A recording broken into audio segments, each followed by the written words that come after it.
እኔ እስከማውቀው ድረስ የራሔል እንባ ነበረ። በልጅነቴ መጽሐፍ ቅዱስም ሳነብ ስሰማ እንዲሁም ስማር የራሔል እንባ ራሔል መጽናናትም አቃታት ተብሎ የተነገረላት የራሔል እንባ ነበረ። የኢየሩሳሌሟ ራሔልና የፈርዖኗ ራሔል ሁለቶችም መጽናናት አልቻሉም ስለ ልጆቻቸው። ነገር ግን የራሔልን እንባ የሚያስንቅ አሁን በሀገራችን ተፈጸመ።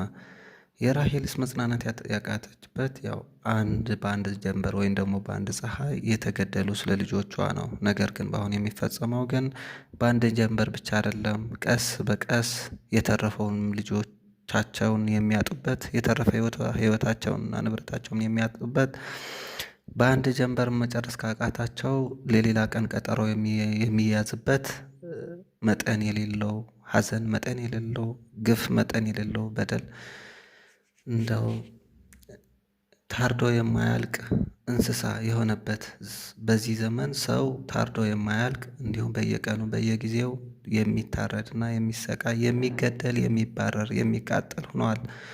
ይህ በመጽሐፍ ቅዱስ ከማውቀውን ከራሔል እንባ የባሰ እንባ የአርሲ መሬት አኬል ዳማ ወይ ደግሞ የደም መሬት ሆኖ በደም ተጨቃየ።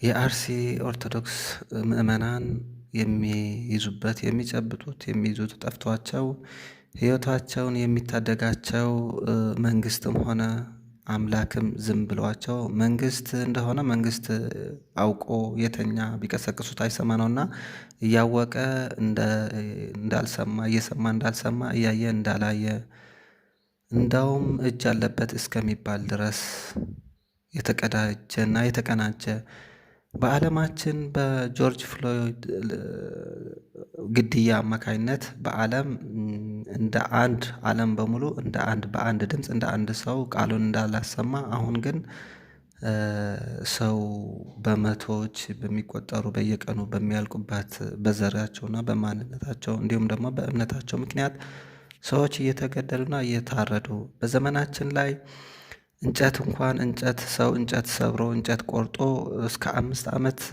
ድረስ በሚፈረድበት በዚህ ዘመን ለምን እንጨት የተከለለውን በፓርክ የተቀመጠውን ደግሞ እንዳይቆረጥ የታገደውን እንጨት ቆርጠ ተብሎ 5 እና ከዛ በላይ ዓመት በምንፈርድበት በዚህ ሰዓት የሰው ልጅ ከእንጨት በታች እንደ እንጨት እና ከእንጨት በታች ተቆጥሮ በየጊዜው ሕይወቱና አንገቱ የሚቆረጥበት ጊዜ ደረስን።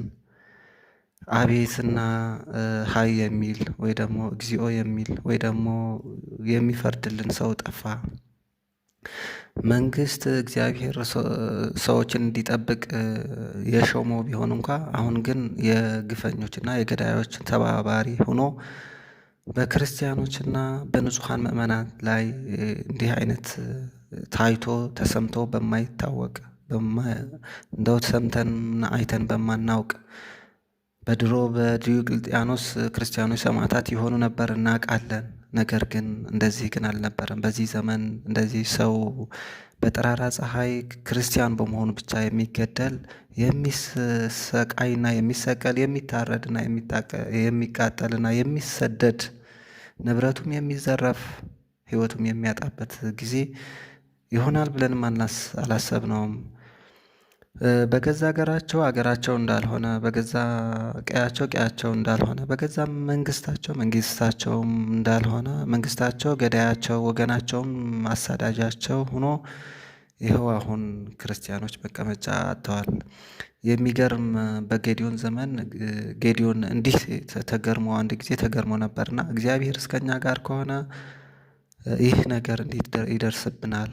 እግዚአብሔር እስከኛ ጋር ቢሆን ኖሮ እንዴት ይሄ ሁሉ እንዴት ይደርስብናል አለ። እግዚአብሔርስ ምናልባትም ስለ ኃጢአታችን ይሆን ዝም ያለው? ስለ በደላችን ክፋት ይሆን ዝም ያለው? ወይ ደግሞ ስለ ንጉሱ ክፋት ይሆን ዝም ያለው? በነገራችን ላይ ክፉ ንጉስ የሚያነግስብን በህዝብ ኃጢአት ነው። እግዚአብሔር ሰዎችን ይቀጣል በምን ቢባል በክፋታቸው በክፉ ንጉስ አንግሶ ይቀጣል። ለምን ቢባል በክፋታችን ማለት ነውና ምናልባትም በክፋታችን ይሆናል ክፉ መንግስት ህዝቡን የሚገድል ህዝቡን የሚያሳድድ ህዝቡን የሚሰቅል ያለ ህዝብ መንግስት እንደሌለ የማያውቅ ንጉስ ማለት የህዝብ ንጉስ ነውና ህዝብ ከሌለ በማን ላይ እንደሚነግስ አይታወቅም። ንጉስም አይባልም እና ህዝብ እየገደለ ንጉስ አይባልም። ነገር ግን በገዛ ህዝቡ የሚጨክና የሚፈርድ የሚገድልና የሚያሳቃይ እንደዚህ አይነት መንግስት አይተን ሰምተንም አናቅም። ስለዚህ የአርሲ መሬት በተለይ በዚህ 2 ዓመት በብቻዋ ከኢትዮጵያ ተለይታ ክርስቲያንን የምትገድልና የምታሰቃይና የምታርድ ሆናለች። መንግስት አካላትም በዚያ ውስጥ ተሳታፊ እንደሆነው እንጂ ማንም ወደ ህግ የገዳይ አካል ወደ ህግ የሚያቀርብ የለም። ነገር ግን ሁሉም ተባባሪ ሆኖ በክርስቲያኖች ላይ ጨክነዋል። እግዚአብሔርም ዝም አለ። የመንግስት አካልም ተባባሪ ሆኑ። ያልተባበሩ ደግሞ አውቀው ተኙ። ስለዚህ መፍትሄ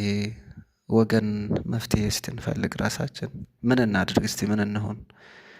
ክርስቲያኖች ምን ይሆኑ? መንግስትም ምንም የሚያድናቸው አይደለም፣ አያድናቸውም።